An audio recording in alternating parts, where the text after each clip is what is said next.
So, mediumship is communicating with loved ones who have passed, in general. I do one-on-one mediumship. Tonight we're going to have a wonderful demonstration of those who do gallery readings and platform demonstrations. But all of it is for the healing that it provides. Yes, we want to prove the continuity of consciousness, but what is it we all want to know? We all want to know that our loved ones are still with us, that when we pass, we're going to still survive, that they're going to greet us. So the healing that comes from mediumship is tremendous. In 1 hour, one session with someone, you can change their whole life. Trust me, that's how I got on this path. Went to a medium who absolutely proved to us, your Susan's right here in the room, and it turned my world upside down. Here we are. So there are two worlds. You walk in both worlds at once. All it takes is intention. Well, number one, belief that that world is there, and then the intention to connect with it, and then the shift in focus. And you're aware of that world. I make it sound really easy. My workshop on Sunday, I'll show you the 7 steps that I take to get to that place. But mediumship versus channeling. Now, channeling happens in some readings when the blending is so complete with that spirit that I just let them talk. And it's amazing when the parent says, oh my God, that's their intonation. Those are the words that they use. And I say, yes, that's because it is them. They're speaking right through me. So that can happen in a regular reading, but channeling is when we tap into higher beings or loved ones, but in a deeper state of awareness, a more expanded state of awareness. The medium gets out of the way, and those on the other side simply speak. It's a cooperative engagement in which the medium is not controlled, but surrenders enough to allow that experience for others to have that experience as well. So what is the point of channeling? Well, it's, okay, Einstein said, no problem was ever solved at the level at which it originated. Where are all your problems? Right here, in the physical world, right? So wouldn't it be awesome when you have a question, a challenge, to just get an answer from the higher perspective? We can do that at will anytime, just by shifting our focus. That's what I talk about in my workshops and all of my teaching. But with channeling, it's just a continuous flow of guidance, advice, wisdom from the higher perspective, from the higher realms. And it's pretty awesome stuff that comes through. I hope you've probably read some channeled words from Abraham with Esther Hicks, from the Seth books. Paul Selig has put out a wonderful series of books. You can feel the energy in those books. A Course in Miracles is channeled. There are other books like that. When I read those books, a book carries the energy of the author or the source. And you can tell right away, this is legitimate channeling. Okay. It gives us access to wisdom, to guidance, to insights that we normally wouldn't have access to. Since I've been channeling, I have lost count of how many pages and pages and pages of this kind of wisdom that we have. My guides, we've taped every single session that I've done, and we began transcribing them, but it just became futile because there were just too many pages. So one download that I got in particular is available on my home page at SuzanneGiesemann.com, just to show you what's the point. I had an afterlife researcher, Dr. Kenneth Ring. Some of you may have read his book, Lessons in the Light, who talks about people who have had near-death experiences. And we were engaged in a nice email exchange for quite some time, and he said, Suzanne, what do those in your readings tell you it's like on the other side?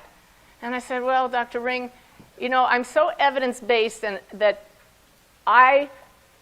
those on the other side try to tell me what they're doing, but I can't trust it. What if I'm wrong? This was several years ago. And I said, so a few people tell me little things, but I don't have a big picture of what it's like. And I was disappointed in that. And I came to a conference at this hotel several years ago and had an experience that just kind of opened me up to another level. We're all works in progress, always increasing our abilities and our consciousness. And on the flight home from this conference here, all of a sudden my guide said, write this down. And I pulled out my iPad and I started typing for a solid hour and 12 minutes. I remember it never stopped. And it was what life is like on the other side. And that was channeled. It's now in the book Awakening that was up there. And Dr. Ring read that bit of channeling and gave this quote: "I don't think I have ever read a more astonishing document addressed to me in my life. I'm somewhere between awe and amazed." This is a man who's interviewed easily 2,000 people who have gone to the other side in a near-death experience. And the words from Sanaya, my guides, about what it is like on the other side stunned him. So that book, go back one, Awakening, it's free right on my homepage, has that download word for word. I go back and read it sometime and can feel the energy, and I love reading about the different levels that we can go. There I was in my home one day. Gosh, when would this have been? We'll go 6, 7 years ago. And my neighbor, who knew that I was having fun playing with mediumship, it was very new, so it was probably about 8 years ago. She said, "My sister's in town. Why don't the three of us get together and we'll just see who comes through?" I said, "Oh, good, let's do it." So we get in a little study, we turn out the lights, the three of us are there, and all of a sudden her sister, something comes out of her mouth, some feminine voice that I didn't recognize, and I thought, is she making that up? What is that? You know? And then she got quiet, and then all of a sudden, in my mind, I hear and feel this masculine presence, and it says, "Speak." And I thought, oh, I don't know what that is. I don't know who this is. So I just was quiet. Next thing you know, I hear, "Speak." And I said mentally, "About what?"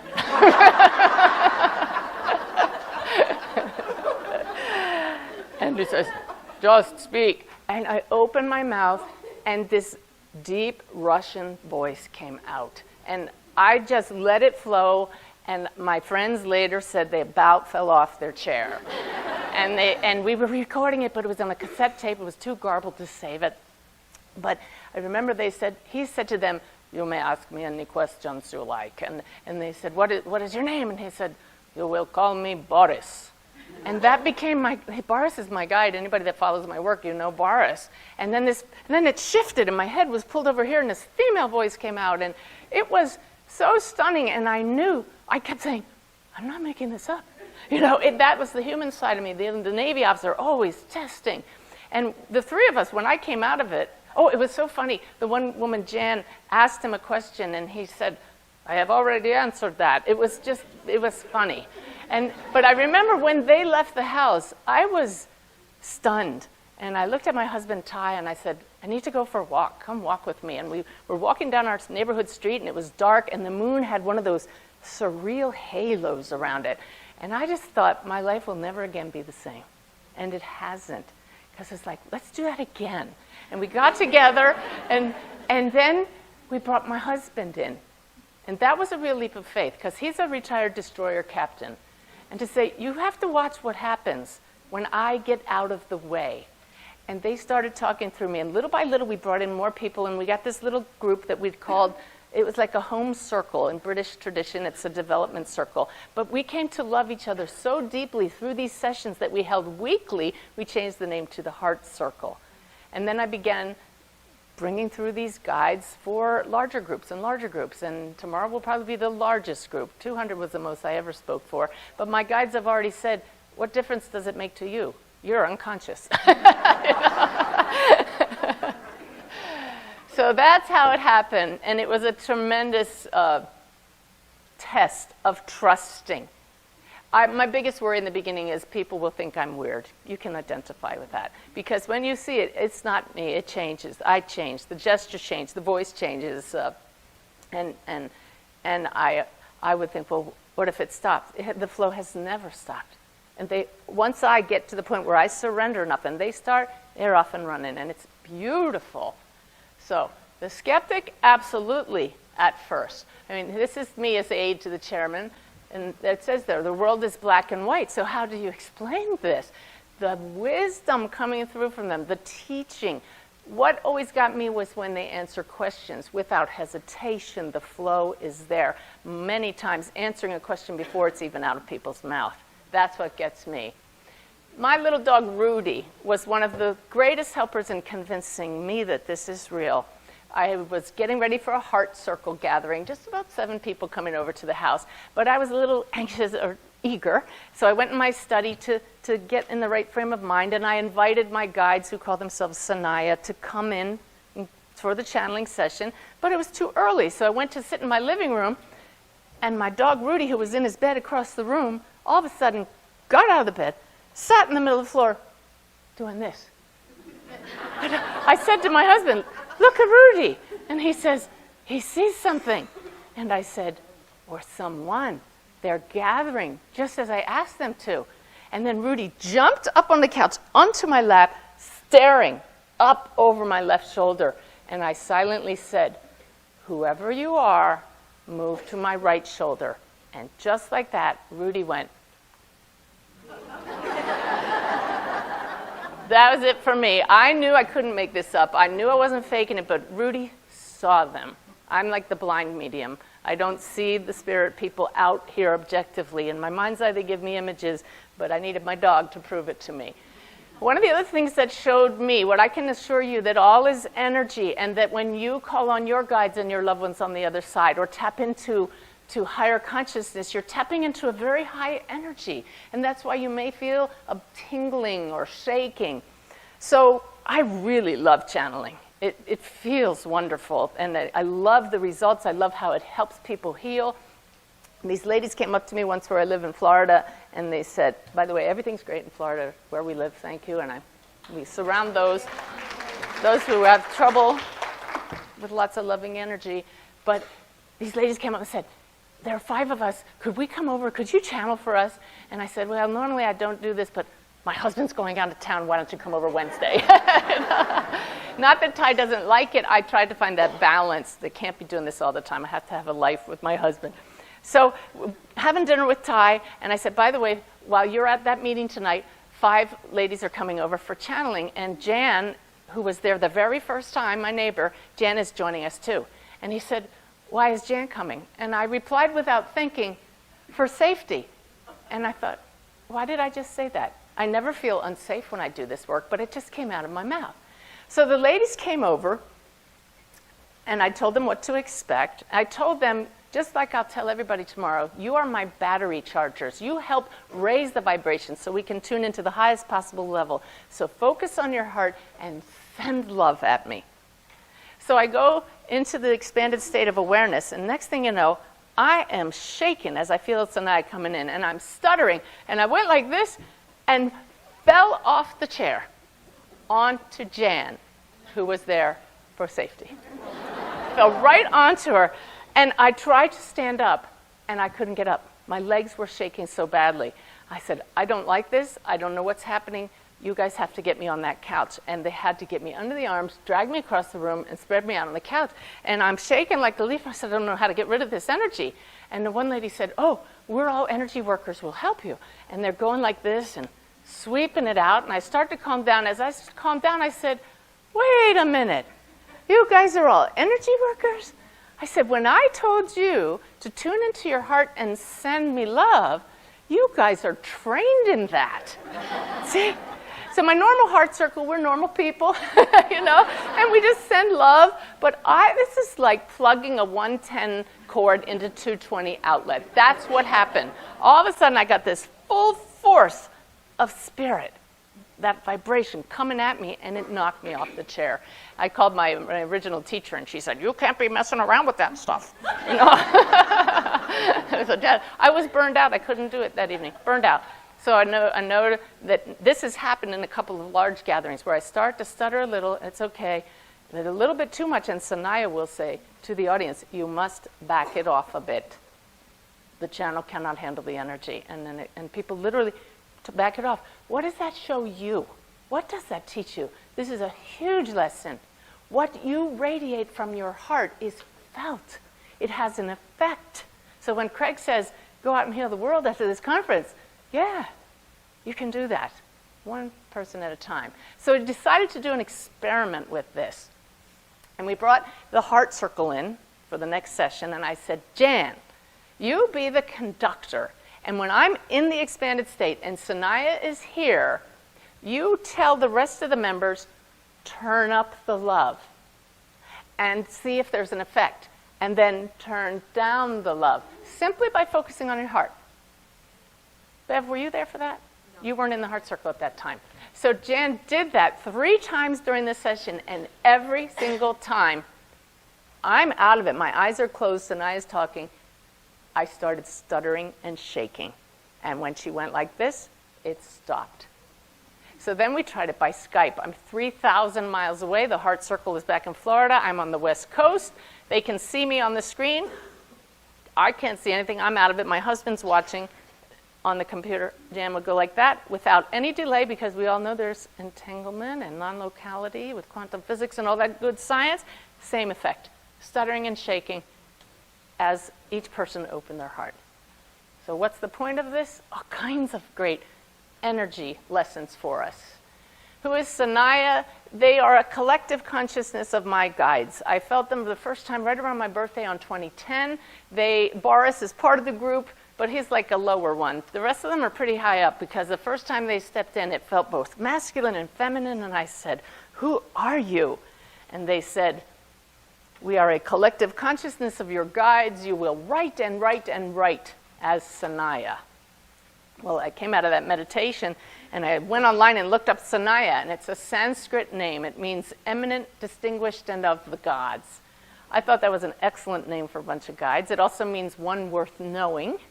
But it wasn't until several years later I found out it's also a Muslim girl's name meaning flash of lightning,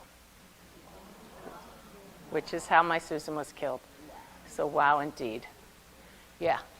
So from that day in August 2010, every single day, they've given me a message. They're online. I post them and send them by email every day. I have 2 books, not here, of their sayings, a year's worth. There's 1 book. But the messages come in meditation every morning. I sit, I get in that expanded state, and I say, what is it that someone who reads your words will have to say? And I either pick up your pen, or my finger twitches, and I just start writing. I can open my eyes or not, it doesn't matter. I can tell their energy. I know it's their words. And it's really interesting. In the beginning, when I had my eyes closed, just a little bit of evidence here, there was one day when they said, "Open your eyes." And I opened my eyes, I looked down, and my pen had run out of ink. They got the big picture. We don't want to waste a word here. Come on, change pens. And so it's several books of their words. And I love when people say, "Sanaya was speaking to me today." That's exactly what I needed to hear, today's message. It's on my Facebook page and by email and on my website. And the special sessions that I've done with Sanaya, like the channeling here that I'm going to do, we record them all, and they're all on my website. You can hear and feel the words. What I love is being able to get answers for people through channeling. You know, when in the large group sessions, we don't answer individual issues, like, you know, what do I do about my child, my job, my love life. They answer philosophical type questions. But it's so wonderful to have people coming to me crying, "I need an answer." I know that I, Suzanne, don't have an answer any better than any of us. But we go up to Sanaya and say, "What's the answer?" And oh, they're just beautiful. And we can all learn to tap into that. So we speak to the large groups, and you can even have evidence come through in philosophical answers. But there was one time in the heart circle where one woman, I did allow personal questions in the heart circle. And she asked, "My daughter is having trouble physically." And Sanaya interrupted her and said, "Diabetes." And then they explained why her daughter was having trouble and how to overcome it and the emotional component that led to that. And when I came out of the trance, the woman said, "No, my daughter doesn't have diabetes, it's bronchitis." And I said, "What do I know? You heard it from Sanaya." The very next morning, the woman called me and said, "My daughter went to the doctor, you won't believe this." She called me and said, "Mom, the blood test results came back. They checked my blood because I had bronchitis, but you won't believe it. I have diabetes." Yeah. But I have had people have spontaneous healings. I had a woman walk out of one of my sessions. She came up to me. She said, "I've had facial paralysis, half of my face, for 33 years. And when I've walked out of here, it's gone and never came back." I've had people with aching shoulders and neurological issues gone. Now, this doesn't happen all the time, but when it does, what a blessing. But many people will find themselves tearing up. People will feel a loved one's hand physically on their shoulder. It's beautiful, the healing that takes place. So how does it work? Again, it's my belief that they will never let me down. That when I'm going to sit up here in front of several hundred people tomorrow, when I surrender enough and invite them in and open my mouth, their words are going to come out. And it always does. But it's a blending of energy. I become like you. I observe the whole thing in my mind's eye. I hear what they're saying. Even as the words nonstop are coming out of my mouth, I'm thinking, oh, they never talked about that before. Oh, that's a new analogy. It's just like I'm sitting in the audience, and it's fascinating. I believe that those on the other side have to lower their vibration to match mine, which is why the audience's love is so important to help me raise my vibration. Okay? I have to slow down my brain waves enough. Right now, if I hooked me up to an EEG, I'd be radiating beta waves. I have to go beyond alpha to theta waves. And I trained myself to do that. I listened to music that was specifically with the beats to get you to that deeper state of meditation. And I'm really excited because how many of you have heard of HemiSync? HemiSync CDs. The folks that do HemiSync invited me to do a whole mediumship series. And I went out to Virginia and recorded the first set, and it's mediumship, the training ground. And Sanaya actually dictated the words for 2 CDs to train you to recognize alpha state and then the theta state. And if you do that often enough, you can enter each state at will. Okay.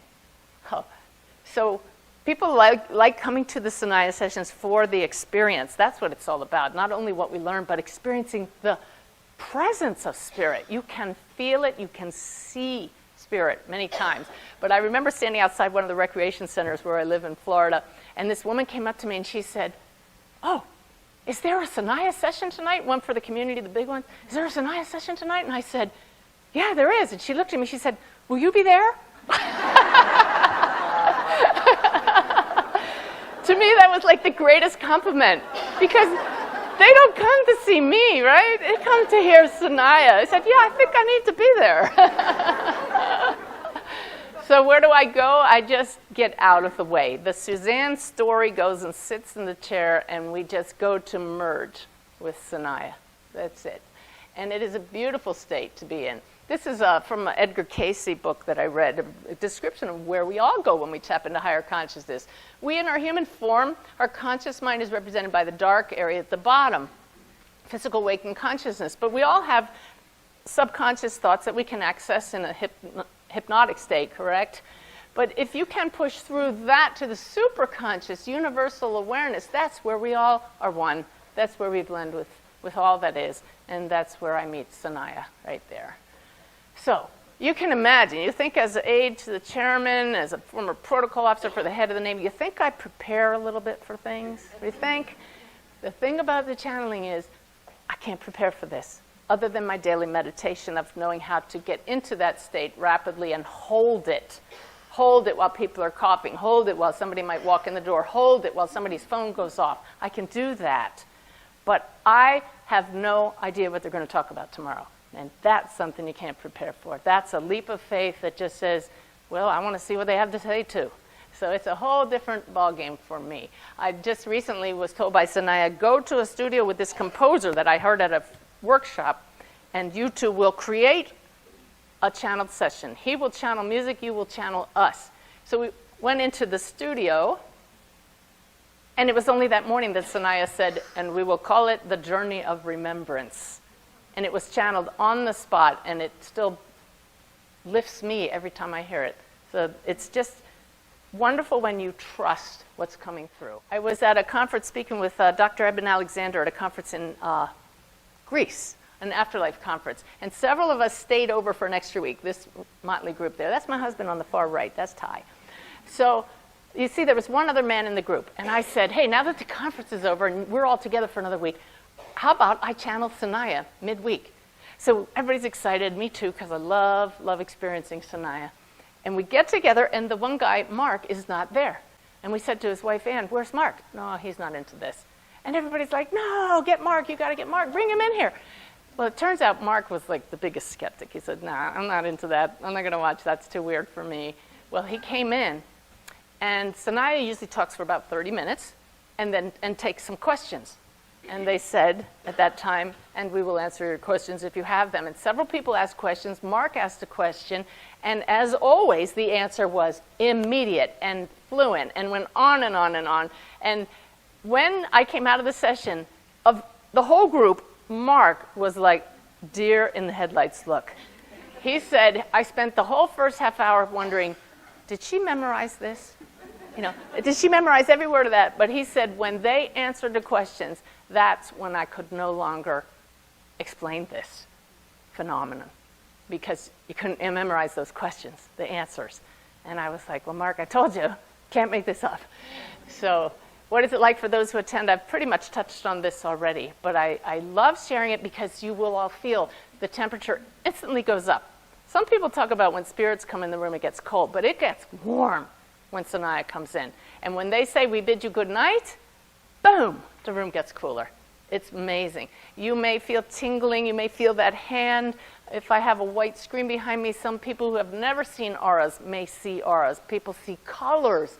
People see orbs that come and just settle right over me. It's very experiential, so that's why I love doing this, to offer that opportunity. So hope you'll join me. And what's it like for others who attend, like my family? This is Ty when I was promoted to commander, and my mom and dad there. For Ty, it was very unusual to see his wife doing that, but he knows I don't lie. He knows I'm a terrible actress and can't make up anything. So the very first time, when I came out of it, he said, that's not you, Suzanne. And he was a believer beyond belief. But one time we took my mom, who just turned 90. She was probably about, I could do the math, but she was in her 80s there. She's so funny and innocent. They put her in the front row at one of these big channeling sessions. And finally, after it was over, I said, anybody want to share anything? And somebody raised their hand. They said, we want to ask your mother, what's it like for you to see your daughter doing that? And this was her exact quote. We didn't raise you that way, Susie.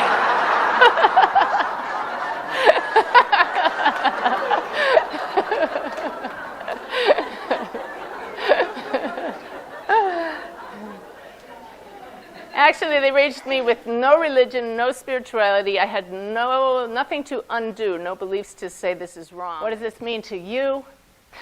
The whole point. We're spiritual beings created in God's image, God being spirit, all that is. The spirit of God lives within each person. That's straight off some New Thought church, and I hesitate to use the word God only because for many people that has some old fears and beliefs and limitations in it, that I can't do this or I'm not worthy.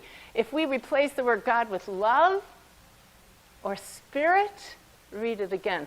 Created in the image of love, the spirit of love lives within each person. You will feel that tomorrow. For me, I've never used drugs, but it's got to be what being high is like. Okay? It is the greatest high. And when I come out of it, it's just, whew. And I'm not drained until later. I'll just float out of here. This reality is only one of limitless realities, and we get to experience those who are in the greater reality and what they have to show us from their perspective. Meditation, sitting in the silence, training your mind to be quiet is key to tapping into this. All of you can do that. And love is the highest vibration. So can anyone do it? Yes. Is it your calling? That's the big question. For me, it happened spontaneously, but only after I had been meditating daily and experiencing deep meditation for several years. Okay? So we all walk in both worlds at once. It's right here, right now. I don't go anywhere. I don't have to go. They don't really come from anywhere. It's a shift in focus with intention, and the two worlds merge. It's a commitment to make that connection. And I channeled last week at one of my Serving Spirit classes. I teach mediumship, and Sanaya said, and we will teach one module every class. So I got to channel them last week, and it's like, oh, good. All right, we're ready for next week. So we'll go into the guidelines tomorrow. There are certain things, like we're going to put guards at the door so people aren't banging in and out. Make sure your phones are off. But I hope you'll join me tomorrow. I hope I've given you just a taste. Anybody looking forward to it? I am. All right. Thank you. Yay. They've lined up a wonderful, wonderful group of speakers here. I'm so excited to be here and be with all of you. So thank you. All right.